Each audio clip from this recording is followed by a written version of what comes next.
Hey, what's up, everyone? Sorry about the technical difficulties there. We're a couple minutes late, but thank y'all for joining us for the second live broadcast of the 60 Feet 6 Inches LSU podcast for some instant analysis of LSU going 3-0 in the weekend. We know they still have a game on Monday versus Butler, but I felt like this would be a great time to get these two guys on. Monday, everybody's got work, school the next day. It'd be a little bit tough on everybody's schedule. But I am joined by Matthew Musso, host of the Musso at the Box podcast on ESPN 104.5 in Baton Rouge. And, of course, Mr. LSU. He was here last time. Stephen Miller, if you're a fan of all things LSU, then you know Stephen. But real quick, some housekeeping items. Thank you all for joining us. If you're viewing this on the 60 Feet 6 Inches LSU Pod YouTube channel, make sure you subscribe so you don't miss any of the content throughout the season. And as y'all should know by now, the Twitter account is at 60FT, 6IN LSU Pod. And I will post a link to this broadcast, Twitter and YouTube versions on the Twitter account as well. So, Moose, welcome in. Thank you for joining us. Look, hey, not a bad weekend for LSU so far. 3-0. You got to feel confident. You know, how do you just kind of 3,000-foot view of the weekend from your perspective? Pretty dominant stuff, especially offensively. I mean, when you come off the game against Texas, right, where 16 strikeouts was the large takeaway there from most, I think, and rightfully so. I mean, that's a lot of punch-outs. You only struck out 5 times today. I believe it was only 3 times yesterday. And after you were handcuffed by the soft-throwing lefty on Friday night, once you knocked him out in the 5th inning, I think you struck out 1 more time or 2 more times in that game. So that's been obviously great to see. A couple guys are still going through it a little bit. I mean, Joe Bear's hitting the ball. It's just not necessarily finding grass. And Jared Jones, probably for the first time, looks like a freshman. Yeah. I mean, I think he'll snap out of that. He's going to continue to get at bats. Although Cade Beloso might have pushed him a little bit this weekend so far. Right. But just absolute, just dominant stuff from an offensive standpoint. 39-4 the last 2 days is 39-4. That is that's loud. That's very, very loud, and obviously offensively, but from a pitching standpoint as well. Yeah. I mean, they look great. And Steven, obviously, welcome back to the stream. You were on the first one. But look, beautiful weather this weekend. It's absolutely gorgeous here in town. Yeah. And it seems like LSU's playing beautiful baseball. You know, your thoughts from the weekend that you've seen so far from the Tigers? Without a doubt, man. I mean, it's basically is what we all were wanting to see. Number 1 team in the nation by far. You got Butler, who's a real struggling, and you got CCSU, and like you like to call them. But they're coming in with their first game outdoors, and it's kind of what we thought that we should have saw. I mean, what we got now? 51 to 6, 3 games. So that's kind of what you're expecting to see. But if you look inside of the game, I mean, it's like Moose had touched on. We've got a lot of guys that we were hoping to start to see to get off a few snides. We just mentioned we've got the Beloso smoking hot now, and we got Paxton Clean. He was in a little rough patch, and now he's looks like he's seeing the ball well. So I mean, there's a lot of good things that you want to see. Is like I was joking on yesterday. I was like, this is a stat pad Saturday, and lo and behold, we put up 26. So it's definitely something you wanted to see from a team like that against someone like a CCSU. So yeah, it's definitely what I was hoping and what I wanted to see, and just as well as from the pitchers too. Yeah, no doubt. I mean, I think coming in against this type of competition, obviously Butler, they've had a rough go of it. Then they had a tough 3-game stretch at Campbell. And for people, besides Campbell has a legit mascot, they're the Camels. Right. They're a very good baseball team. And then I'm not going to say Central Connecticut State every time, so I'm just going to call them CCSU, their first game outside. I mean, this is kind of expected to me, but to give everybody who's going to view this now or everybody who catches up on this later, so we're just going to go over Friday's game, Saturday's game, then Sunday's game. Look, we're not going to break down every inning of the 26-4 thrashing that LSU put on CCSU yesterday, but we're going to touch on some highlights. And obviously, I listened to Musso's podcast, and he had some very prophetic things to say, I think, Thursday and Friday. But so, Moose, you mentioned it. We'll go with you first. Midweek thriller against Texas, right? Dugas wins it. Just a fabulous job by that young man. And we knew this was going to be a step down in competition. But what did you want to see heading into the weekend? I know I heard your podcast, but for those that may not have, what did you want to see from this team? Maybe one or two things heading into the weekend. Hitters, pitchers, whatever you fancy there. So, I mean, obviously, you mentioned the bounce back spots for a lot of guys, and Steven did as well. One of them was actually a couple things I wanted to see, we still haven't seen. And one of them is Riley Cooper throwing on the mound. But Yeah. from a hitting standpoint, wanted to see Tommy White break out. Thought it was coming, man. I mean, Right. Yeah. the ABs at Texas were just way more confident. 2 7-pitch bats. The swing looked great, and he had a little bloop double Right. on Friday, and then yesterday there was nothing bloop about anything that he hit. He No. should have had a 3-homer day. Yeah. So that was great to see. That was really kind of near the top of the list. There was Tommy White. Right. From a pitching standpoint, with Skeens, just keep doing what you're doing. He did that. Yeah. Obviously, that guy's just if they're not just bludgeoning Butler, he goes the distance on Friday night. The guy threw 75 pitches in Right. 6 innings. Like, he had the stuff to go complete game shutout, and they weren't going to touch him. I mean, the first 4 pitches were 100 miles an hour. It was absolutely filthy stuff. I will say one thing that I wanted to see that I didn't. That I don't know if concerning is the right word because they're 11 games into the season, but Bryce Collins is struggling, and Yeah. he's We're going to get to him for sure. He's going to be a big part of this team, and he's got to stop walking guys. That's a lot of walks, and he's just. I thought when he settled down at the end of Saturday's game, and I'm jumping all around. You asked me about Friday, and I'm jumping all around. I apologize. Just a weekend in general, yeah, because we're definitely going to get to Collins because yeah. And I thought when he settled down and he was able to he gave up 2 runs, but he did make some nice pitches to get out of that. But I mean, those were kind of some individual things I was looking for out of the team, and saw most of them. Some of them on, and we got another game tomorrow to figure some of it out. No doubt. I mean, yeah, I think there's a lot of valid points. There's definitely, games within the game and things we kind of all noticed that we're going to touch on. Collins is definitely one that I want to get y'all's opinion on. But let's take a look at Friday. And this is how, for those on not watching this on YouTube, so I'm going to throw up a little graphic here of how LSU lined up. And I mentioned this in the last live stream. Until LSU gets a consistent lineup, and it seems like they're there almost 85% of the time. But this is how the Tigers lined up on Friday night. Dugas at second, Cruz in center, White DH. Thompson, he was a surprise for me at the 4-hole at short. You see Morgan back out and left with Jones at first. Kling slides into the lineup as Joe Bear bounces out. Milazzo in there for Neal catching, and then Napolt at third base. So, Steven, when you saw this lineup, the 2 things that really surprised me, Milazzo in at catcher, and then Kling in right field. But obviously they faced a left-handed pitcher. When you saw this come out on Friday, anything shock you, surprise you, happy to see? What'd you think about that? I mean, yeah, it was like you had touched on a couple. I mean, Thompson, the 4-hole. I mean, when's the last time we saw him in the 4-hole? I don't know if I've ever seen him in the 4-hole here. But, yeah, and this definitely was a shock to see Milazzo slotted in there. But, hey, I mean, it all worked out. And you could tell they were trying to give the Napolt another shot at playing, and he just seemed like he started out hot and he hit a lot of balls like right at folks and was snake bit, but it seemed like it snowballed on him just a bit, and it looked like they were trying to just to give him another shot to break out of it, but it's just snake bit, man, and just sometimes you just need a few days off, and they gave him off on Saturday and they gave him off today, so maybe he can bounce back and play Monday or Wednesday and try to shake it off. Yeah, no, I mean, you're right. I mean, Napolt, VCU transfer, hit over 300 last year, seems to be maybe pressing a little bit, more walks and strikeouts last year. Yep. But, I mean, he's a proven player. I think he'll turn that around. Moose, when you saw Thompson, we know Jay likes to do that lefty-righty thing, right? We all know that.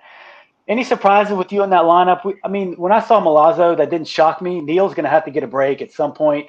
But Thompson hitting 4-hole, Kling sliding in for Joe Bear. Anything when you saw that lineup come out on Friday shock you with how Johnson likes the matchup?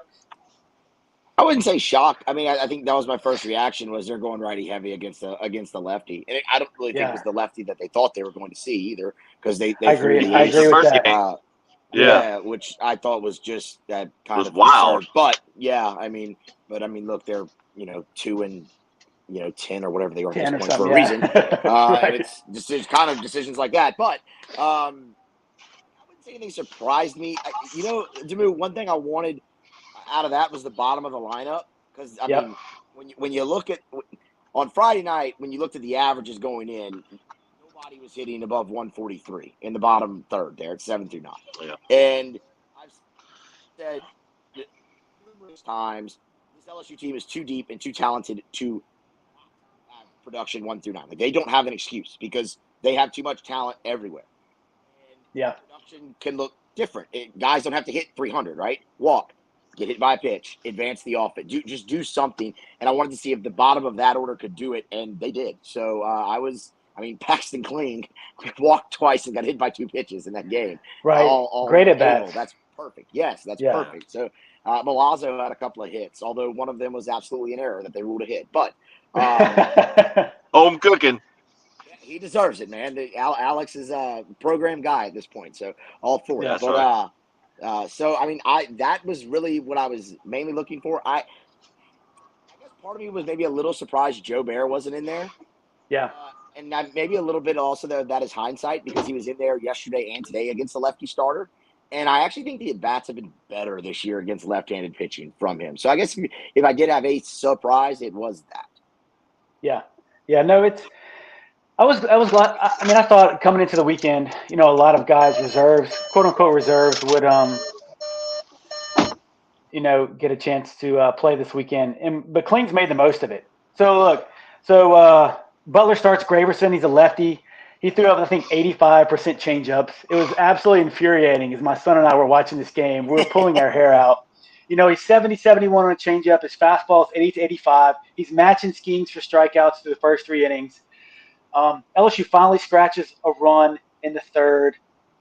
And it seemed like LSU wouldn't adjust, or nobody knew what their plan of attack was, or if they even had one. But Moose, if I said this guy's going to match Skeens almost strikeout for strikeout through 3 innings, were you a little worried watching this game early on in terms of their plan of attack? They couldn't sit back and drive the ball, or almost, I thought they just should have sat on a changeup because you're going to get 2 or 3 in at bat. But early on through 4 innings. So if I would have caught you in the fourth, would you have been like, man, what is going on? How'd you feel early on with Graverson kind of cutting up LSU? I really wasn't. When I saw the kid throw an 80-mile-an-hour fastball on his first fastball of the game, I was like, he's going to tie him up. Like he's going to give them Yeah. fits for a while. It's going to take them time. It reminded me early a lot. And, I think I referenced this game actually on one of the pods leading up. It might have been Friday. The Friday night game against Eastern Kentucky a few years ago that LSU lost 2-0 and Eastern Kentucky threw this lefty who threw, Yeah.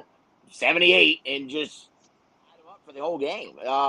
So I don't know if I was really surprised. I really thought they'd break it through though eventually because that's this lineup. You're not going to hold them. They're going to make a run eventually. You're not going to hold them down for 9 innings. And then, look, Dylan Cruz was able to stay back enough on an 83-mile-an-hour fastball and drove Yeah. it to right center field for the 3-run homer, and it was over at that point. But I don't know. I guess I look at it and I'm like, man, there's still 2 different ways to do it when it comes to pitching, right? One guy's throwing 100 and he's got 5 Ks through 2. This guy's Yeah. topping out at 83 and he's got 5 Ks through 2. It's just baseball's a beautiful game, right? No, it is. It is. And for those who don't know, Steven umpires high school baseball. And Steven, you probably thought you were watching like Central Denham, right? I even tweeted, I said, they got more ninth graders in Baton Rouge that have better stuff than this guy. And hats off to him, I'm right? telling you. He pitched backwards. He was not afraid to throw changeups 3-1, 3-0. He just didn't care. And he was going to float that sucker in there and make LSU hitters beat him. But, for you from an approach standpoint, did you think LSU had a plan of attack? Or, like, I thought they were going to break through too, Musso, eventually, right? He's going to hang a Yeah. changeup. Somebody's going to hit a bomb. But it took a little longer than I thought. But, Steven, when you were watching the hitters or when you caught up on the highlights, you may have been working. what did you think about LSU's approach early on versus Graverson? Well, I mean, it's kind of like something that we've seen in the past. I mean, they played Southern a few years back or 3 or 4 years ago, and they had that left-handed kid that come in and was throwing just cotton balls, and just nobody could like touch him. It was just fouling off, and it was so frustrating to watch. And you're just like, okay, first three through, okay, next three through, like, okay, now y'all just saw the first three. I'm like, so where are? I mean, it was just so just odd. But I mean, it's like Moose said. I mean, the lineup is too deep and too good and too strong that eventually a pebble's gonna break, and then another pebble, and then the whole damn thing's gonna break. I mean, it's just too great of just a powerful lineup. I mean, just go up and down it, and you might get past Cruz, you might get past White, but then there you go. So Kling, bam, you got Kling. Oh man, shit, I didn't even think about him. Kling, first little pebble, then you roll it on to the top, and then you got the second time through, and then it's all over.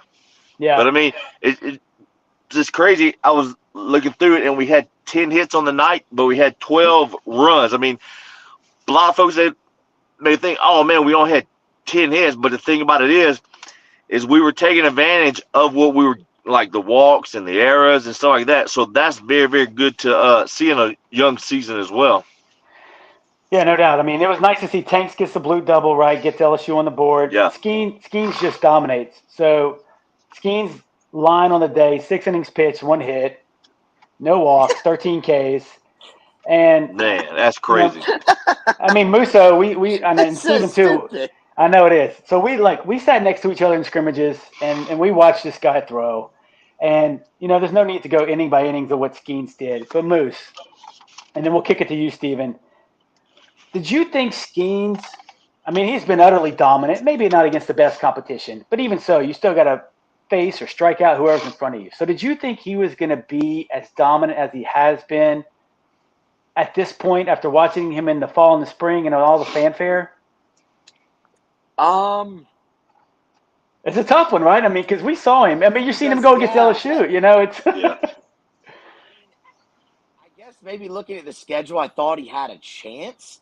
Right. But no, I mean, I wouldn't have predicted the guy would have an ERA of 0.50 or whatever it is, and 36 strikeouts and 18 innings at this point. Yeah. So I mean, I know. No, I knew he'd be very good. I knew he'd be a strong option for you on Friday. I knew he'd give you a chance to win the opener of every series. Did I think he would be, arguably the best pitcher in the country right now? Right, for sure. No, I didn't. I know, it's crazy. Yeah, it's That was his most dominant. I get what you're saying too. It doesn't matter. I mean, the dude throwing a one-hit shutout, and if they're not just bludgeoning that team, he's going the distance and probably throwing a one-hit shutout and striking out 20. Yeah. Yeah, there we go. Yeah, my internet went down for a little while. Yeah, all y'all went completely. Yeah. No, but yeah. So I think it was you and I. We were sit there for the final Friday night scrimmage, I believe it was, and he was rolling through 3.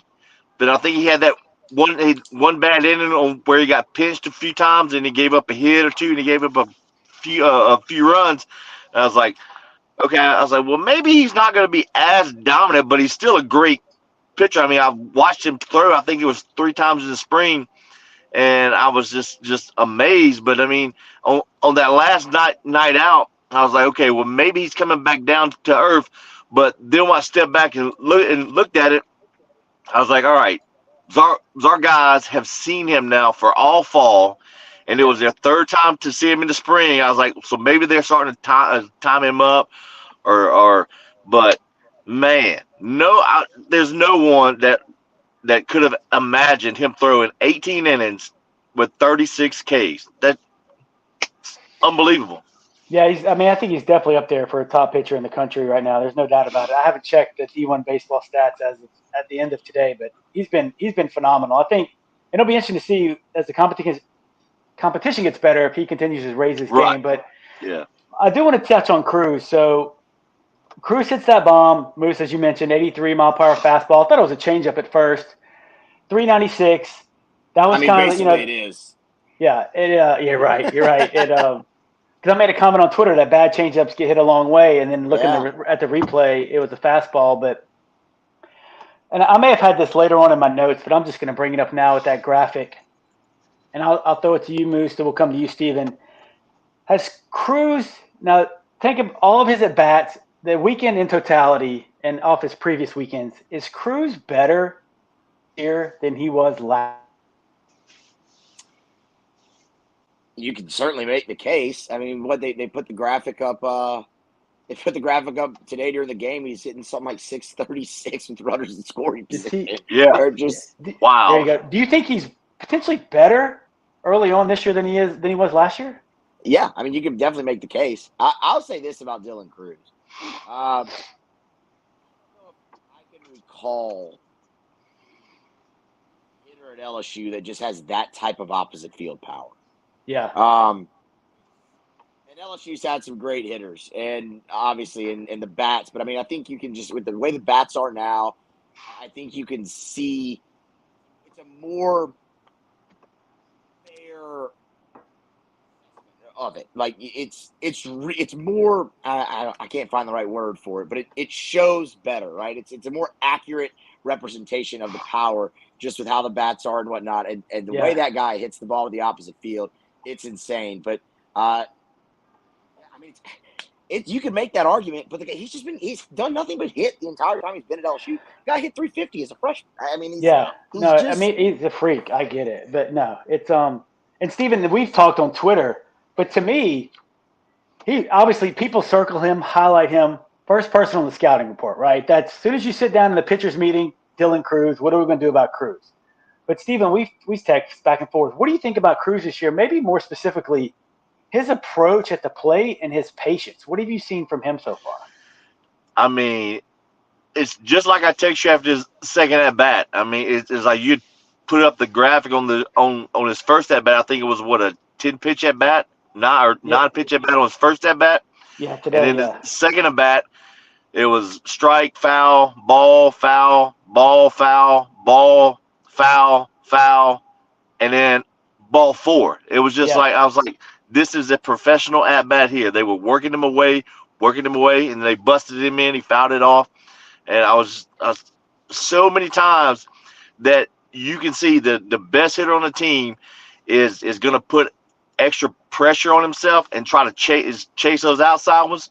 Dude, he just stayed back, waited, up, ball 4. I mean, you're hard pressed to even try to nitpick and find somewhere. Okay, well, he needs to improve here, or he needs to improve. Right.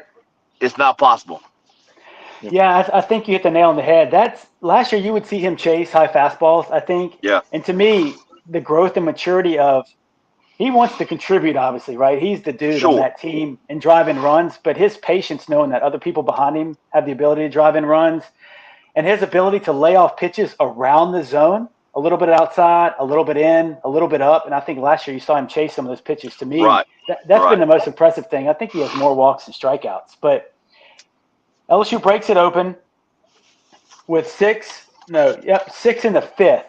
And lo and behold, this is going to be interesting now. I know there's some controversy around this in Baton Rouge, but LSU bunts with 2nd and 3rd. Malazzo lays down a bunt. Pearson comes around to score from second base in that inning. I know a lot of people don't like the bunt. Some people like the bunt.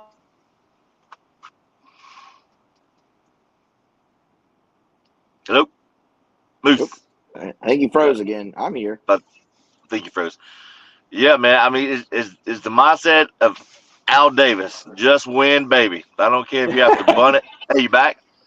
Yeah, we're good. It's the Mui household, I guess, internet connection. But yeah, I was following up on that. I was like, just like Al Davis said, just win. I don't care if we have to get hit all the time. I don't care if we have to bunt, hit and run, hit a bomb. Just win, whatever it takes. And I tell you what,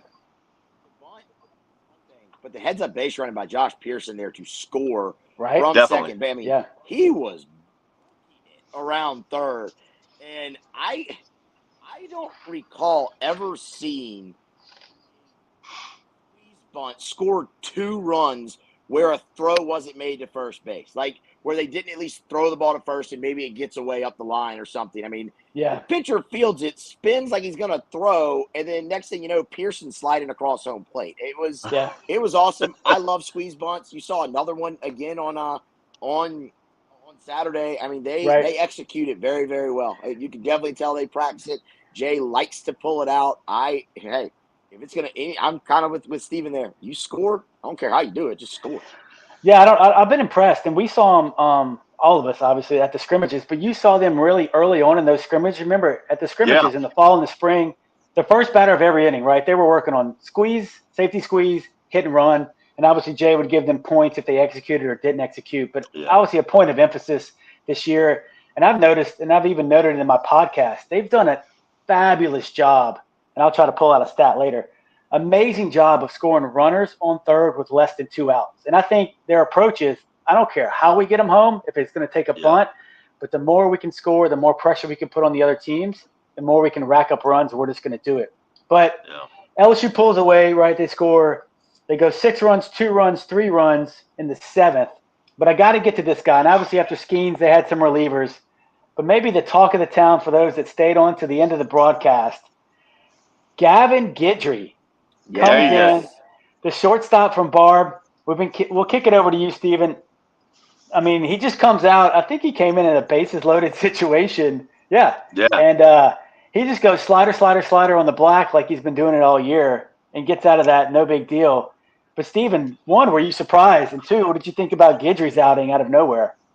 Yeah, I mean, I saw him pitch a bunch at Barb, and he dominated in the playoffs, and he pitched in the championship game. I want to say he might have pitched 9 in the championship game. It's either last year or year before, but he can definitely pitch on the mound.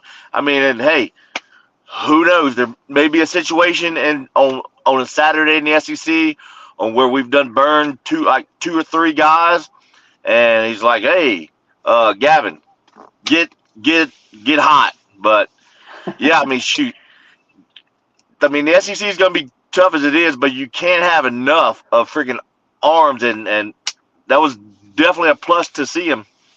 Yeah, Moose, you think, I mean, it's asking you a lot, but do you think he gets maybe a couple of kind of quote-unquote garbage innings early on to see if he kind of factors in there later on in the year? I mean, he's going to be on the roster, right, because he's going to be a hitter too and a backup infielder. But, I mean, what do you think the future holds for Guidry after that outing? And then he came out the next inning after just that, and I thought he was going to strike out all 4 guys, and there was a drop third strike, and the guy ran down there. And then he eventually got pulled for Dutton, I think. But, I mean, what'd you make of his outing? I want more. I want more. I'll take it. That's simple. Garbage. More strikeouts and no walks. Yeah, throw him out there. Let's go, man. I'm serious. Gavin Guidry is. I mean, he's one of those guys where the upside's just insane. He's uber talented. There was thought that he wouldn't be here potentially. He's going to be a draft eligible sophomore next year. Find a way to get that guy on the field. If it's on the mound, I'm fine with it. The slider was what I was so surprised about. I mean, I had heard that he was, and Steven, you obviously saw him in high school. I'm not watching Barb baseball. I didn't see him pitch. I didn't see him pitch in any of the scrimmages or anything like that. He just played second or short the whole time. Yeah. So I was very excited to finally get to see him throw. And, I had heard, okay, he's in up to 93, and it's like, that makes sense. Shortstops normally have a pretty live arm. The slider, though, is a real pitch. Like, that's an SEC caliber slider. And no doubt. I don't care that he's doing it against Butler. He was dotting that thing on the outside corner. It was insane. So he factors in to the bullpen now. Like, I think you found a bullpen arm. Give me more Gavin Guidry. I'm here for it. Yeah, it was that slider was Christian Little-esque. I mean, because we know he has a power cutter, but for him to just come in, I mean, his slider was 86, 87. His fastball's over the top at 92, 93, which definitely plays off that slider. But it was unfortunate for Aiden Moffitt. He had a rough outing. He preceded Gavin Guidry, and Gavin Guidry had to come in. I think Moffitt he's probably going to redshirt, I would imagine, on the year. I don't know if we've been told that definitively, Yeah. but he's got great stuff. It's just I saw him have the same outing in the fall. Unfortunately, I'm sure there's a lot of nerves going into it. He wants to do really well. It's his first chance, and he throws really hard. It's just a tough outing for him. Moose, have you heard anything on red shirts by any chance? I have a feeling there are going to be a couple, but have you heard anything definitive on that? Not anything definitively. I mean, Okay. I know they the guys who are hurt. I know they're doing that. Like Jaden Newt and Jaden Appleby. I think. Yeah. I think Jay had remarked about that in a media session at one point. I seem to remember that, but they're well within their. So I mean, technically they don't have to redshirt anybody, but I think Aiden Moffitt and maybe like a Nick Bronzini would be a I think great. Bronzini would definitely, yeah. Bronzini Would be a great sure. candidate for that. The thing I always say about Aiden Moffitt is he's a pitcher that I really would have hated to have to face in high school because 99 miles an hour and you just don't necessarily know where it's going all the time. Yeah. Yeah. That was probably Rick very Vaughn stressful for a lot of high school hitters. Yeah, he's 97 at your dome and then 97 on the black, so it's going to be one or the other. You don't know what's going to happen, man. Yikes. Yeah, it's. I think once they get his mechanics sorted out, and that's what I said on Twitter. He's got a ton of upside, but I think Zeb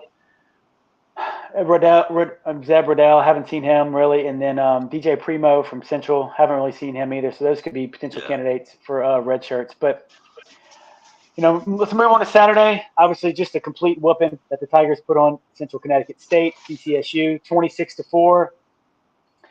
And let's just go ahead and show how the Tigers lined up on Saturday. But to me, when the lineup came out, I was happy to see. I don't know how y'all felt about it. We'll just go right down there to the bottom. Ty Floyd gets his first start of the year after being absolutely dominant in relief. But Steven, we'll flip it to you. What did you think when you saw Floyd get the nod on the mound? Well, I mean, I was kind of expecting it. I mean, Cooper had a little rough outing last weekend, and I think it's just a shot at Jay just flipping it up and saying, all right, Floyd, if you want to pitch on the weekends, here we go. And hey, he took it and ran. Well, he went 5 2/3 with 6 Ks. I mean, that's exactly what he went. Yeah. Can't beat that at all. Yeah, Musa, were you surprised? I mean, obviously Cooper, everybody's kind of going back and forth, just seeing which way it flip-flop. But I guess if you thought a 4-game series, Floyd had a chance to start it, maybe this weekend. Any thoughts of you with Floyd jumping into that Saturday spot? Yeah, I wasn't surprised. Wouldn't say I was surprised. I mean, he's been dominant. He's got starting experience before. He can do the job. It's just that the thing with Ty Floyd right now, the Ty Floyd we're seeing is the Ty Floyd we all saw in the fall.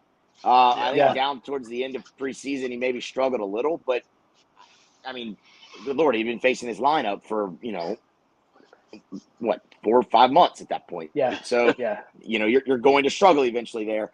I still would have had him probably in the rotation opening day. I thought he was great though, man. It looks so much different than it did last year, and it's not hard to see. Without a doubt. The curveball is awesome. The fastball velo is back up to where it was when he was coming out in high school, when he was regularly at 96 and bumping 97. But Jamui, you tell me, man. I really like his changeup a lot. He doesn't throw it a bunch, but when he does, it just seems to be great. It's got that great, almost like a circle change, a lot of tail to the arm side on it. I love that pitch. There was one sequence, man, I can't remember who. It was Rios. Was it Rios when he hit that bomb off of him?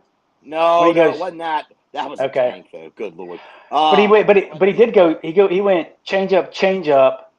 And then the kid caught 96. I mean, he caught it, right? He caught it with the barrel, but he went change up to start, though. And then there was another one. I can't remember who was hitting for CCSU, but Floyd went change up at 83, curveball at 81, fastball 97. Just take a seat. I was like, that is remarkably different than anything. Good morning, good afternoon, good night. Yes, I love it, man. I think going forward, you got to have him Saturday. At least going forward now. I mean, how do you take him out of that role after he did that? There's no way. Yeah. Yeah, I put on Twitter. especially at that first inning, he flashed all 4 pitches, and that's what we saw during the spring. I think the biggest surprise to me, he has a big curveball, and you saw the changeup last year, and I really thought the changeup came to life, against Tennessee and then really against Southern Miss in the regional. But the thing I think that changes things for him is that cutter slider he developed, right?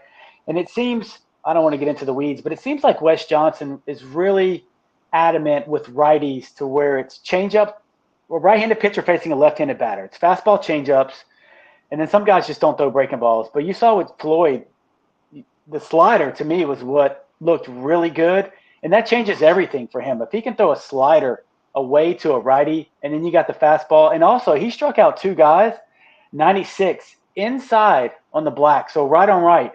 Floyd goes inside to punch 2 guys out, and I thought he was phenomenal.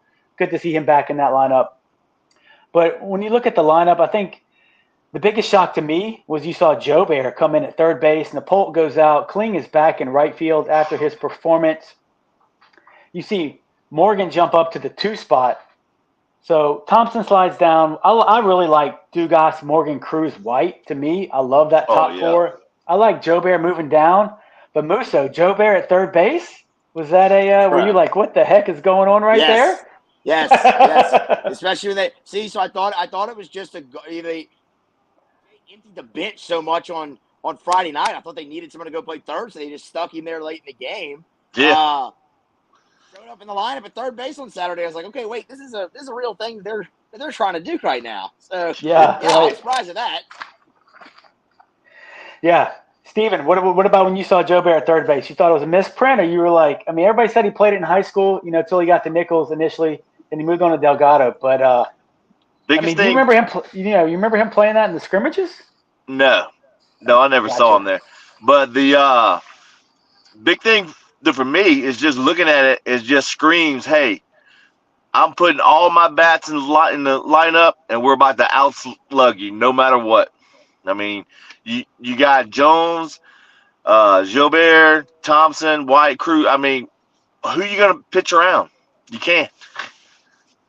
Yeah, I like that lineup, and I'm always big on depth of the lineup, and especially when you see Kling at the 9-hole. I mean, the kid could really, I think by the time his LSU's career is said and done, he's going to be hitting 3 and 4-hole.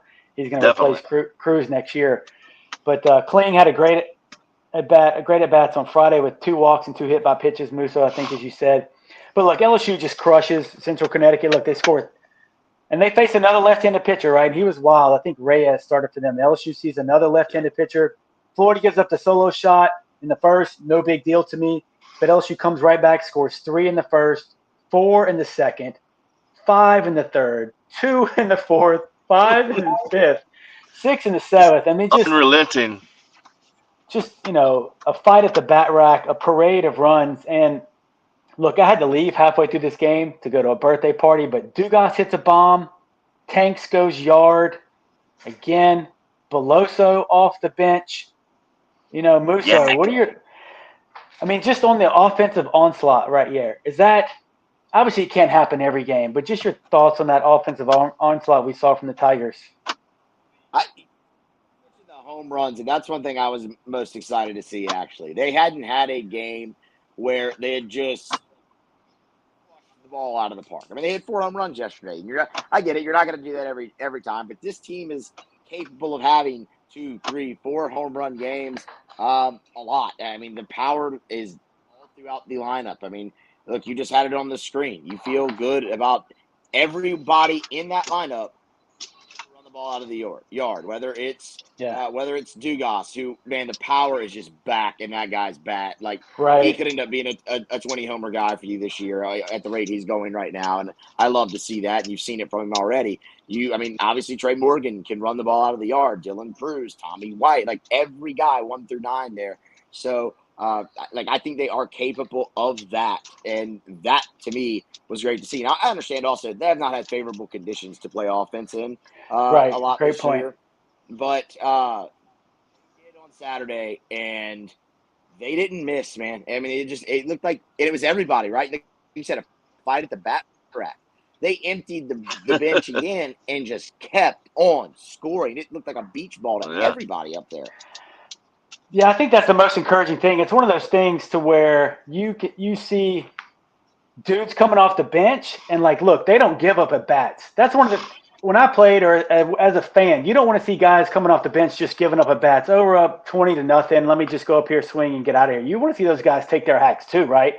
Yeah. And look, Steven, it's right up here on the screen for those that are viewing this. But look, Beloso comes off the bench, hits a bomb, hits another one today. We'll get into that in a second. But look, he missed all last year, and I'm going to be honest, I'll admit it. I was surprised he came back this year. I just didn't know if he had a place on the team. Great kid, Louisiana kid, program player. He stuck it out.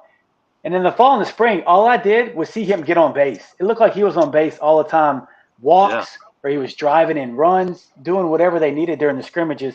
But, Steven, just touch on Beloso, seeing him come off the bench and hit a bomb on Saturday.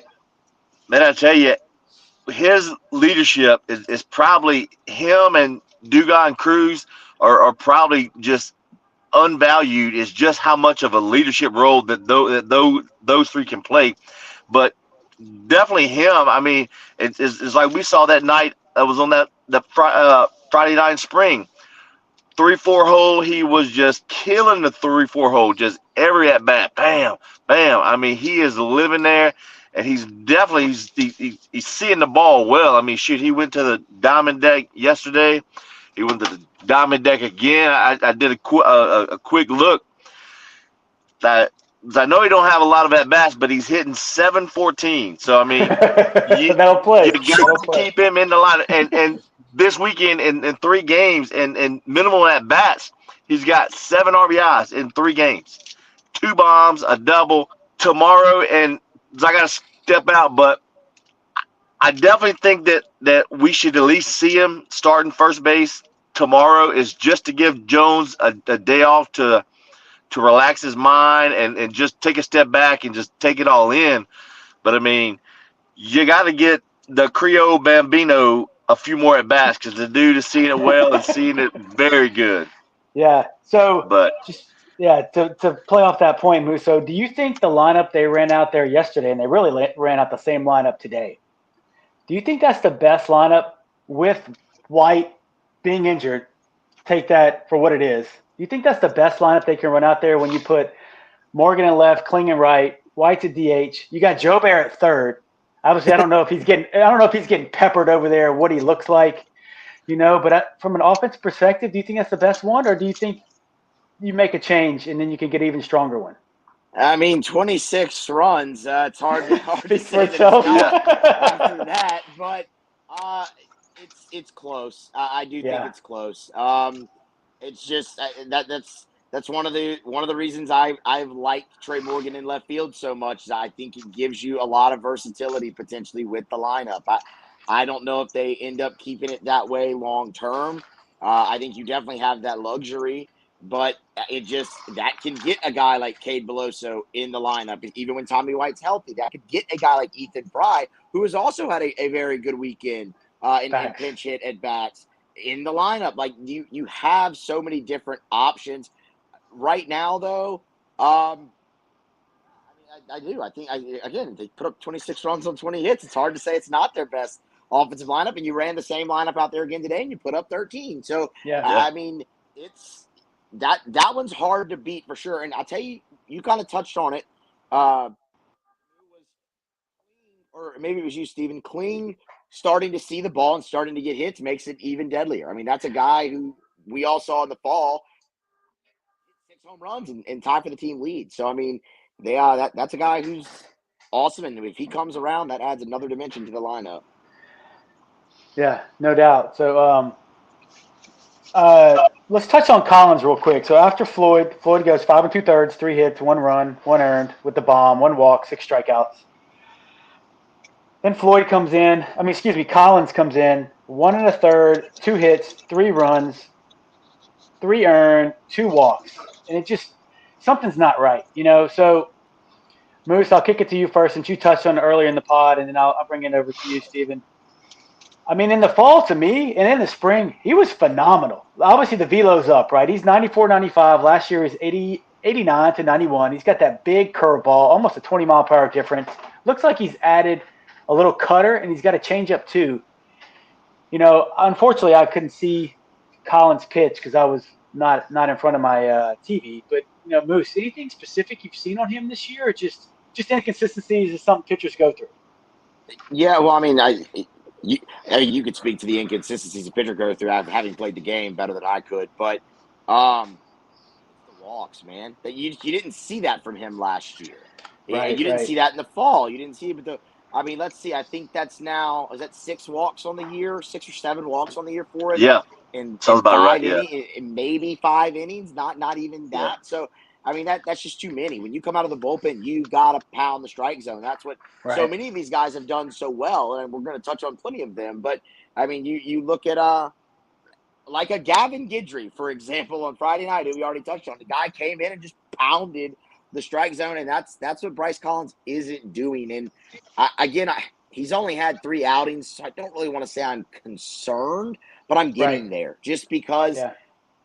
that guy had well over 20 appearances for you last year. He is a key part of this bullpen that you are going to need. I love the curveball. It's 12-6, and it's a weapon, but he's just got to assault the strike zone more than he's doing right now. And I wanted to see him do that this weekend, and unfortunately, he didn't. So we'll keep that on the radar for the next time out. That I want to see Bryce Collins pound the strike zone. He could go out there and pound the zone, give up 5 earned runs, and honestly, I wouldn't care. Just don't walk anybody else. Yeah, yeah. right. No, you brought up a good, it could be anything, mentality. It could be his mental state, obviously lack of confidence, or his mechanics. And obviously Wes Johnson's a guru at that. But, I guess, Stephen, from your point of view with regards to Collins, to me, I think in order for LSU to get where they need to, Collins is going to have to be key, right? He's a veteran guy. He's been there, done that. He was with Jay at Arizona. Anything specific you see from him, Stephen, or just your I take mean, on Collins? It's like you said. I mean, it's possibly could be something just as easy as a mental fix. But I just don't see how. It's kind of tough, but you definitely want to see him throw a lot more strikes and just give our defense a chance. But it's just branching over that. It's just like that Matt said. Garrett Edwards comes in today, no outs, bases full. Well, just pounds it, gets a K. Next pitch, bam, throws a K. Guy hits it, but it's a line drive to the shortstop, flips it to the second base, double play, out of the inning.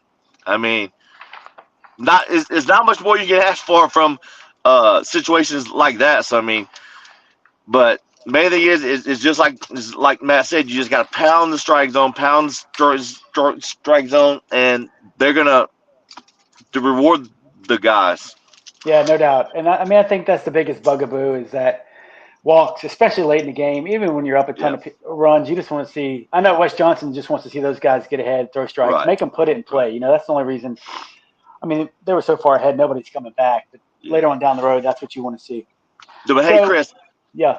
I got to step out, but thanks for the invite too, and you guys just keep crushing on your podcast, man. Love it. Thank you for the invite, buddy.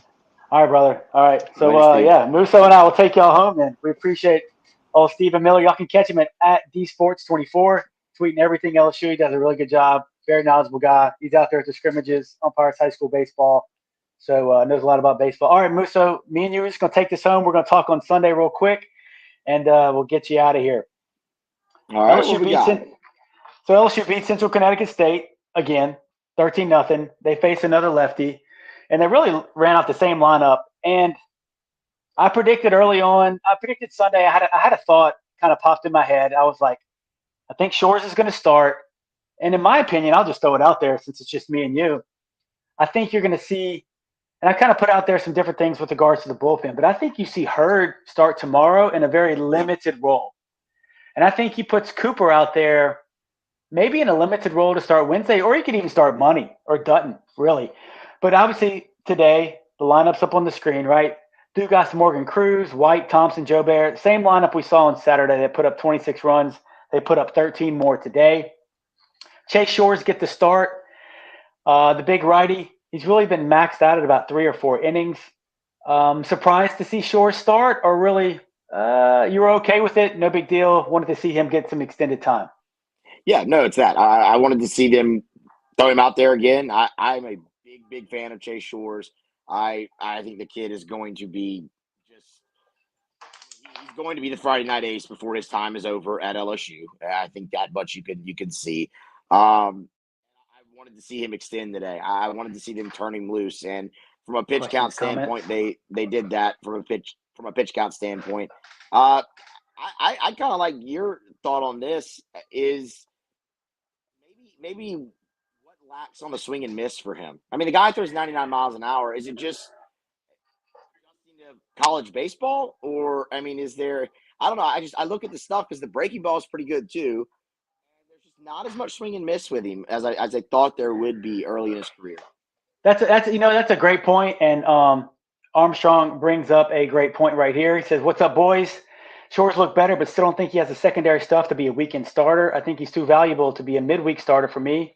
Looks like a weekend reliever." And Musso, me and you, I remember we sat together in one of his Yeah. outings in the spring, and we're like, his stuff's too good to be a reliever. I don't think it should be a reliever, but to kind of answer Armstrong's question and yours, one, I think he has swing and miss stuff, but I think his fastball misses up a lot. And I was surprised that CCSU didn't really chase it today. I was also surprised he had a really, really good changeup today, and it was at 90. And I couldn't believe, especially Rios laid off some of his changeups, and I couldn't believe he was just spitting on changeups at 90, just below the knees.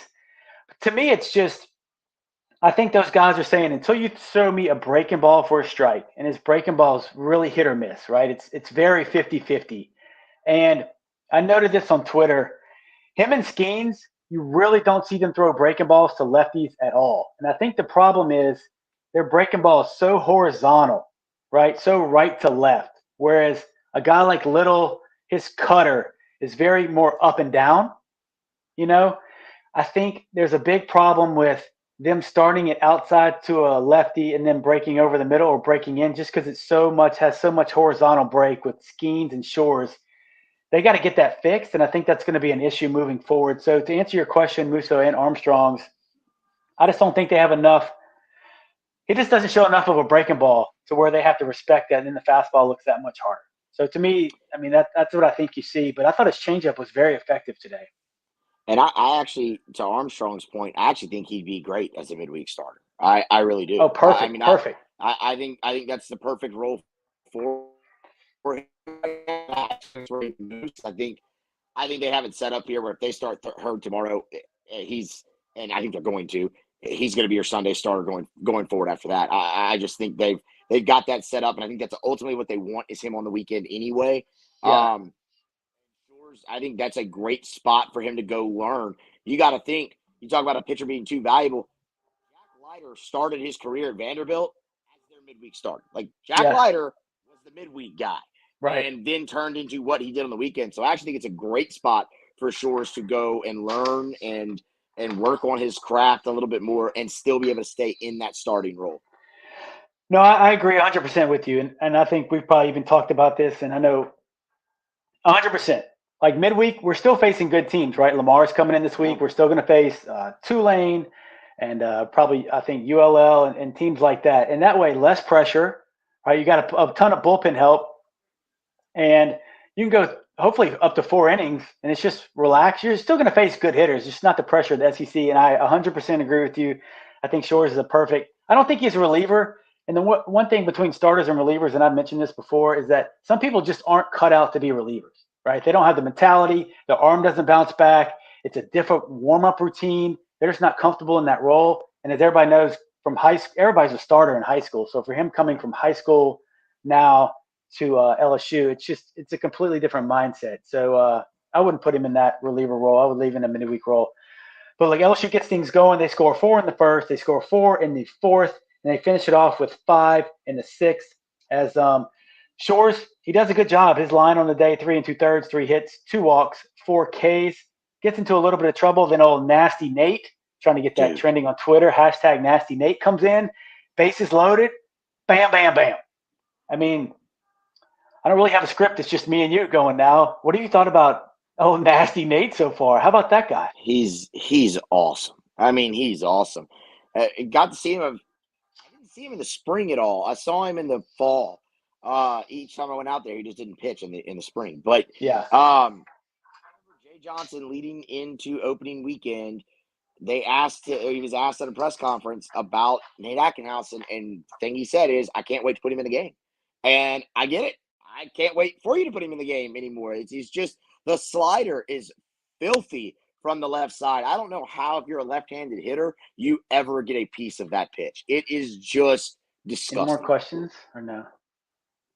Yeah, it's and his fastball plays too, right? He's low 90s with his fastball. And I like how he just comes in and attacks people. He's very aggressive. He doesn't mess around. And his slider, against Texas, it played right versus left. Very impressive today. And especially like the outing he had today. But LSU scores 4, then they kind of settle down. They don't get anything going. The Central Connecticut, they faced another lefty, so the third lefty they faced. They score 4 in the 4th. Dugas, a double. Tanks brings home a couple more. And then Ackenhausen puts the brakes on any type of a rally that you see. And then from there, it was tough for me writing up all the notes. I'm going to be honest with you. You see Edwards and then Little completely slammed the door on anything Central Connecticut State wanted to get started. And I was waiting to see Edwards. I thought, well, obviously Herring came in, got a little bit of a trouble, but then Edwards comes in. So just your thoughts on –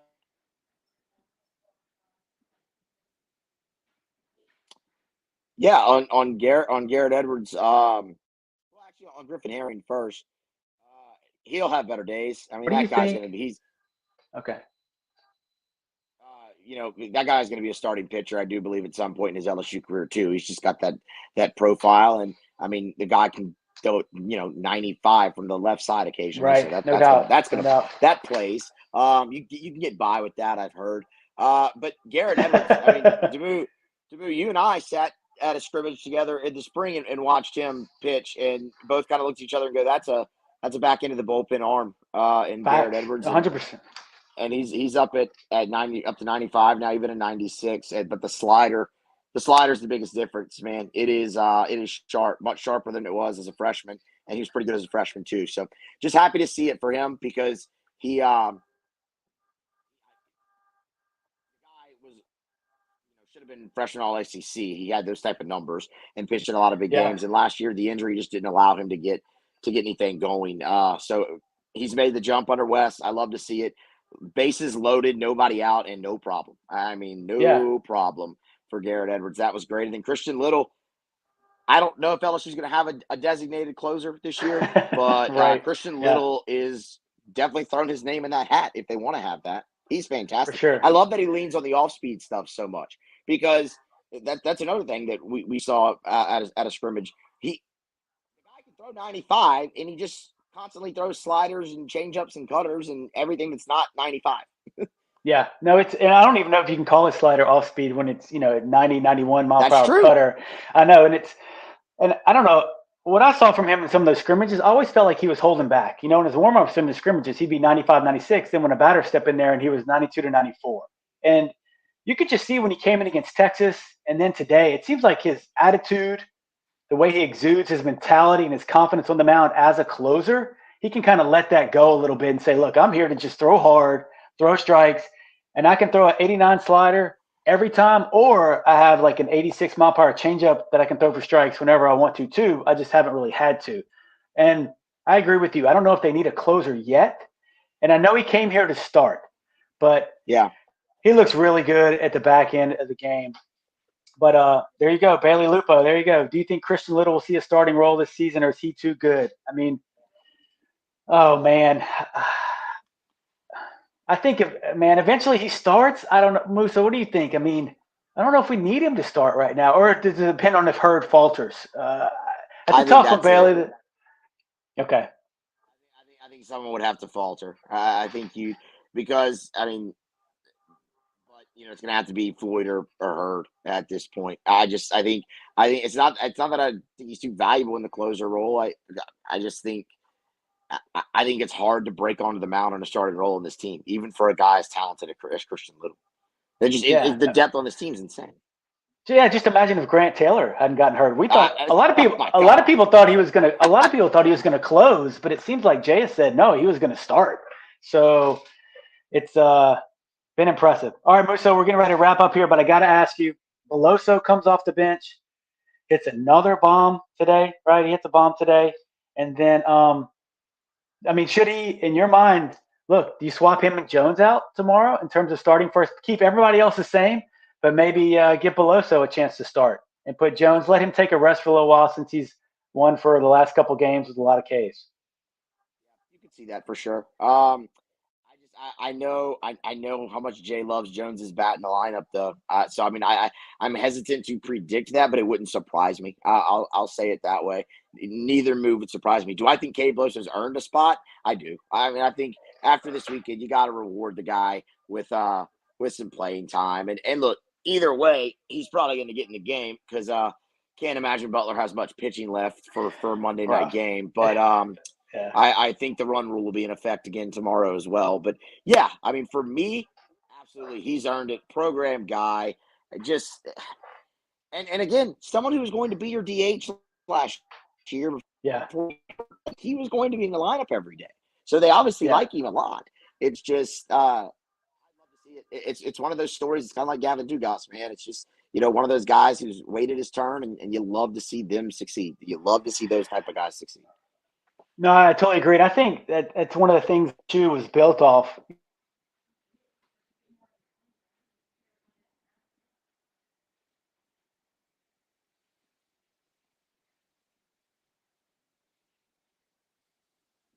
I mean, I would love to see him get a start tomorrow. I know. I don't know what's going on over here, but the Dugas and Beloso.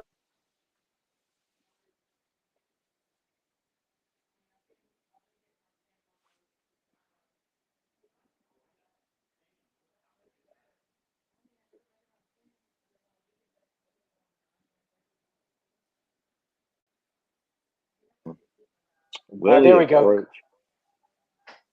Oh, Carl Dunn. Oh, Carl and Cat. Here we go. What do you think about that? Will the approach get better? Yeah. 54 strikeouts in 4 games heading into the weekend, with Round Rock and then Texas. So you think their approach has gotten better? Do you think we saw too many strikeouts in the first couple series?